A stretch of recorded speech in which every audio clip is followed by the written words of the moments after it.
ये कहानी ममता की है। बचपन से ही घर में ये एहसास दिलाकर पाला गया कि औरतों को बोलने का हक नहीं है। अरे ममता, जरा जल्दी जल्दी हाथ चलाओ। रोज ऑफिस में देर पहुंचता हूँ तुम्हारे कारण। लेकिन आपका सारा खाना पैक और तैयार भी है। अरे जबान जितनी चलाती हो उतना अगर हाथ चलाती ना तो शायद घर को अच्छे से मैनेज कर पाती। क्या मतलब है? क्या नहीं मिला आपको? मुझे मुझे कौन देगा? ममता भागकर पति को मोजे देती है। वो हर किसी का ख्याल रखती, लेकिन उसके घर में रोज का रोना लगा रहता। अरे माँ, स्कूल में टीचर ने मुझे फीस के लिए डांटा।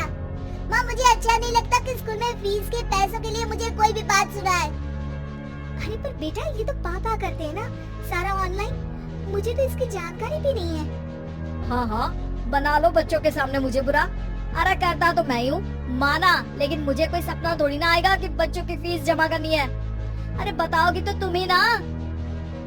ममता की अब ये आदत में शुमार हो चुका था। वो हमेशा हर बात के लिए खुद को ही दोषी मानती। एक दिन वो पड़ोस की दोस्त से कहती है, समझ नहीं आता यार, मैं इतनी डम कैसे हो सकती हूँ। बात तो सही भी है ना।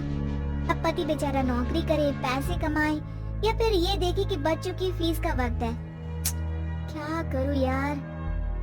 पता नहीं, मेरे पति तो सारा काम खुद ही करते हैं। वो तो कहते हैं कि तुम थक जाती होगी, सारा दिन घर बाहर बच्चे। तो अच्छा, ऐसे भी पति होते हैं क्या? अरे क्या बात कर रही है भाई साहब, कभी तुझे किसी बात के लिए सुनाते नहीं? किसने कहा नहीं सुनाते? अरे ये पति चीज ही ऐसी होती है कि बिना पत्नी को सुनाए उन्हें चैन की नींद कहाँ आती है। तो तू भी परेशान रहती होगी कि कैसे, क्या, कब भूल गई।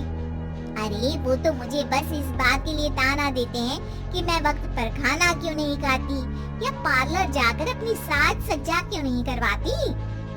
पड़ोसन बोल ही रही होती है कि ममता के बेटे की आवाज आती है। अरे माँ, क्या हो गया? लग नहीं रहा कि आज आप मुझे पानी भी देगी। अरे कब से खाने के लिए वेट कर रहा हूँ। अरे यार, मैं चलती हूँ, बेटा खाने के लिए वेट कर रहा है, मैंने उसे खाना भी नहीं दिया। अरे 12वीं में पहुँच चुका है तुम्हारा बेटा, उसे बोलो खुद पानी लिया करे। मैंने तो अपने बच्चों को काम करना सिखाया है। अरे यार, खुद की भी तो कोई लाइफ है। माना जब नहीं कर सकते थे तो किया, लेकिन अब इतने बड़े बच्चों की हर बात मानेंगे तो मुश्किल तो अपने को ही होगी। ममता को पड़ोसन की बात में दम तो लगता है, लेकिन करे क्या, आदत भी तो खुद ही ने डाली थी।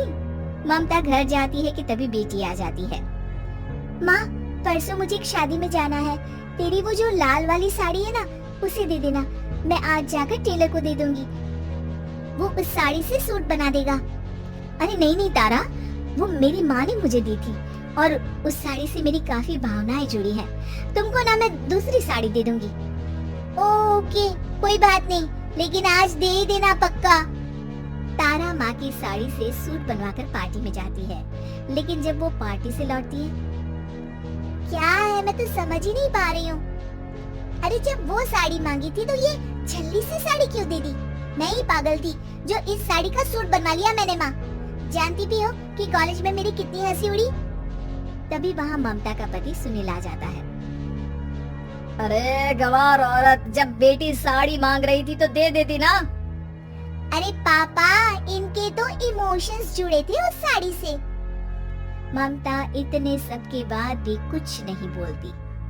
मेरी बेटी की बेइज्जती हो गई, मैं बिल्कुल बर्दाश्त नहीं कर सकता ये। मैं नहीं चाहता कि मेरी बेटी से कोई भी ज्यादा सुंदर लगे पूरे कॉलेज में। जी, वो पढ़ने में तारा बिल्कुल अच्छी नहीं है, उसकी पढ़ाई पर आप ध्यान दीजिए ना। अच्छा, अब तुम मुझे बताओगी कि मुझे किस पर ध्यान देना और किस पर नहीं? रमेश जैसा ही ये वाक्य पूरा करता है, ममता की बेटी और पति उस पर जोर जोर से हंसते हैं। अरे ठीक है ना, पता ही नहीं चला कि कैसे वक्त इतना बीत गया। अरे कैसे पता चलेगा माँ, हम लोगों के पीछे जो तू बैताल की तरह चिपकी रहती थी, तुझे कैसे वक्त का पता चलता? ममता को पहले सास ससुर, फिर पति और बच्चों की तरफ से इस तरीके की बातें सुनकर उसका मन बहुत दुखी रहता था। एक दिन, सुनो ना, बहुत दिनों से कमर के नीचे बहुत दर्द रहता है।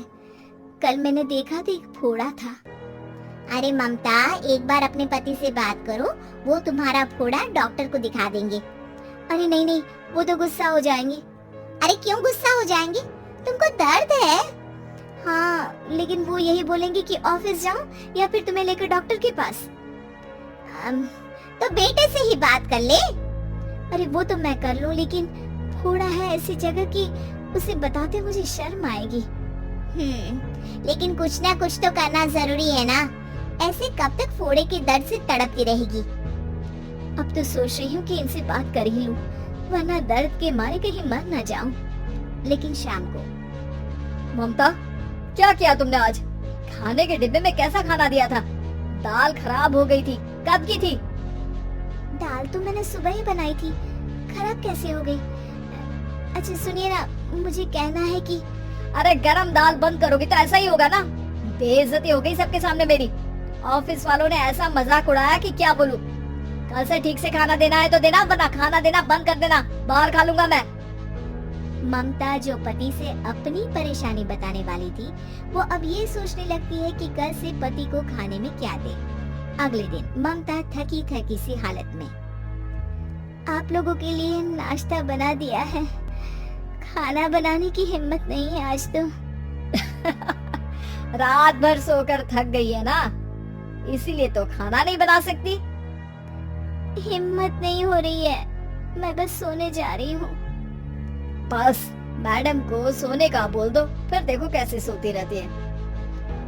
माँ फिर वही पराठा सब्जी। अरे हमारे साथ के दोस्त एक से बढ़कर एक नाश्ता खाना लेकर आते हैं, आप तो बस। सभी घर से निकल जाते हैं, लेकिन जब शाम को बेटा घर आता है तो घर में अंधेरा रहता है। बेटा लाइट जलाता है। क्या माँ, तुम्हारा भी जवाब नहीं है बिजली का बिल बचाने के लिए? वो बोल ही रहा होता है कि सामने माँ जमीन पर लेटी मिलती है। वो उसके पास जाता है। अरे माँ, क्या हो गया माँ? तभी वहाँ पड़ोसन आती है। अरे बेटा, तुम्हारी माँ के पैर के पास एक फोड़ा है, जिसके कारण ये लगातार कमजोर होती जा रही थी। मैंने उसे पहले ही कहा था कि घर में बता दो, लेकिन तुम्हारी माँ किसी को तंग करना नहीं चाहती थी। तभी वहाँ डॉक्टर आ जाता है। अरे इनके ऑर्गन में दिक्कत है, कोई बात है जो इनके मन में खटक रही है। अरे नहीं नहीं, इसके मन में कोई बात नहीं है, कोई काम है नहीं ना इसके पास, सारा दिन बस घर में ही रहती है। देखिए, मैं तो ये नहीं जानता, लेकिन हाँ, इनके मन में हमेशा कोई बात रह जाती होगी, इसीलिए उनकी ये हालत है। अगर आप समय से नहीं ले आते तो हो सकता था कि। अरे नहीं नहीं डॉक्टर साहब, हम पूरी कोशिश करेंगे कि वो ठीक हो जाए। हम लोगों ने अपनी परेशानी माँ के सामने रखी, लेकिन किसी ने माँ की दिक्कत को जानने की कोशिश तक नहीं की। हाँ, मैंने भी ममता को हमेशा घरेलू जरूरत से ज्यादा काम का नहीं सोचा था। ममता को होश आता है और वो खुद को अपने बेडरूम में देखती है। वो उठने की कोशिश करती है कि माँ, अब आप नहीं उठेंगी, हम लोग है ना, हम लोग आपको पूरी तरह से खुश रखने की कोशिश करेंगे।